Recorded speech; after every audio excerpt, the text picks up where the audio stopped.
The past year has felt like one long budget from Rishi Sunak. We've had massive spending announcement. The government is going to step in and help to pay people's wages. After announcement. We will give everyone in the country an eat out to help out discount. After announcement. I have decided today to cut stamp duty. But remarkable as it may feel, we've only had one formal fiscal statement from Mr Sunak since he was unexpectedly made Chancellor in February 2020. But now, on the 3rd of March, this young Chancellor will unveil his very difficult second budget. So what can we expect? This budget was originally supposed to have been delivered in November. It was postponed because of the uncertainty around the future of the economy and public finances due to the raging pandemic and the possibility of a no-deal Brexit.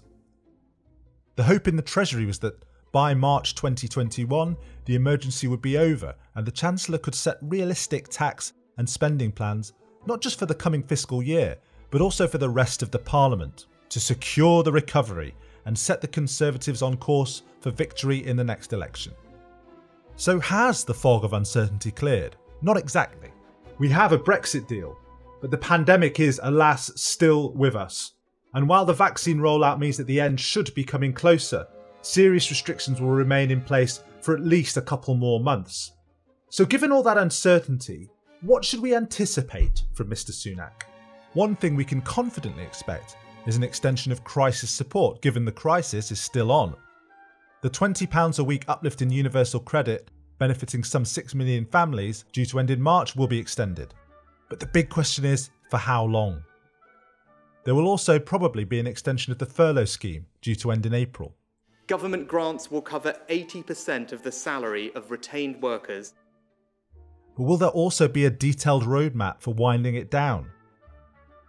An extension of various business tax breaks is also very likely.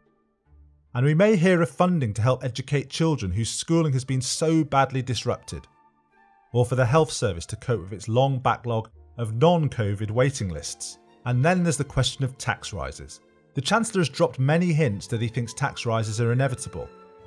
Hikes in corporation tax, capital gains tax, carbon pollution taxes, and a new online sales levy are all under consideration. So is a freeze in income tax thresholds.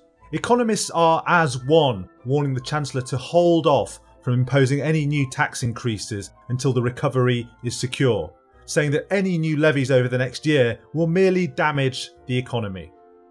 But will he heed that advice? Or might Mr Sunak calculate that if taxes need to rise, it's better to get the pain out of the way long before the next election?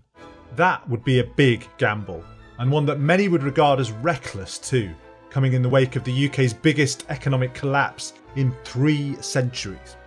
To signal fiscal responsibility while retaining major support for households, all amid the thick fog of economic uncertainty, will be a challenge for the Chancellor. But now the time has come for Mr Sunak to turn his policy sketches into a clear, compelling and responsible budget roadmap.